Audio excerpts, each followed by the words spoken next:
Hey guys, what's up? In this video, I'm going to share with you why I think that getting your real estate broker license is a really good idea and it's going to help your business continue to grow and help you become more successful. So in my case, I have my own real estate company. I'm a real estate broker.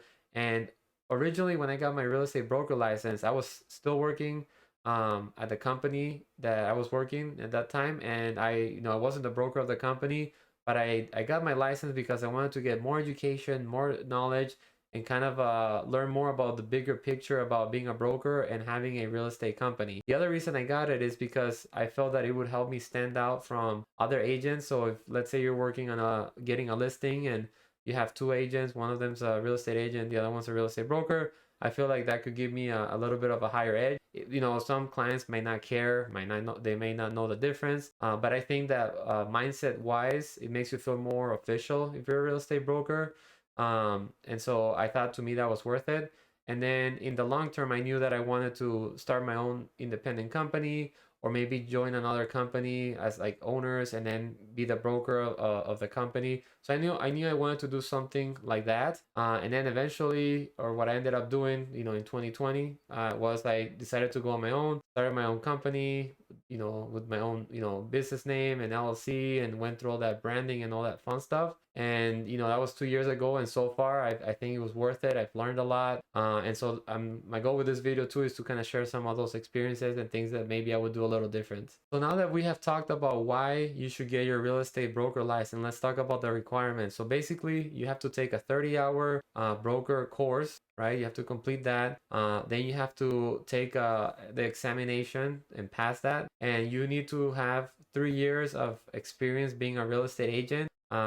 And even if you've done real estate in a different state and they have similar requirements, and then you come to Minnesota, you can count some of those years, if not all of them, as experience. So you could go, let's say, if you live in a different state and you move to Minnesota and you've been an agent for 3+ years, you can immediately qualify potentially to get your broker's license, right?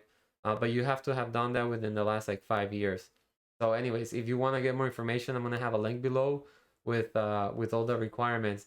And then the other thing you have to do obviously is you have to be 18 years or older of age, which to be a real estate agent here in Minnesota, you already have to do. So it's pretty simple, nothing complicated per se, but those are the requirements. Now let's talk about some of the things that I've learned in the last 2 years and going through the whole process of starting my own, real estate company. So the first thing is, when I initially made the decision to become my own company, I was thinking, well, I'm gonna save so much money on like splits and admin fees and whatever, or transaction fees. I'll be able to kind of keep 100% of everything that I make. And obviously, that's not a bad reason. But one thing that I kind of didn't think too much about is when you become a real estate broker and you have your own company, you basically go from being one person to now you're like two people, or you have to wear two hats. So one of them is being a broker. So as a broker, if you want to be successful, if you want to grow your business, you have to be recruiting and attracting agents. So you have to spend time doing those activities. You have to have systems and processes that will help your agents and yourself be successful. You have to think about accounting. You have to think about earnest money. If you use trust funds, you have to pay agents their commissions. You have to keep track of a lot of things. And it's not rocket science, but it takes time. It takes energy, and something that you have to do to be successful. In the future, if you grow your business, your brokerage big enough, then you can obviously hire people to help you with some of these things that you have to do as a broker. But initially, you kind of have to do it all on your own, and I think that's good because that's going to help you learn and understand how having a brokerage works. The second hat that you have to wear is that of obviously being a licensed real estate agent. I mean, I'm assuming that at least at first, maybe eventually you want to just have a broker role and focus on that and support the agents that work for you. But initially, you probably want to still sell houses and help buyers and sellers and negotiate. So obviously, that's going to be the other hat you're going to be wearing. And so you're going to have to be able to budget time on your schedule to wear both of these hats and have enough time for all these activities. Again, that's going to kind of cut, I think, in my opinion, a little bit into your production as an agent. So the time you're spending being a broker, if you spend that being an agent, right, then you could get more deals. So it's possible that your first year having your own company, you might maybe sell a little bit less, but not necessarily. So These are just some of the things that I kind of noticed when I started my own company.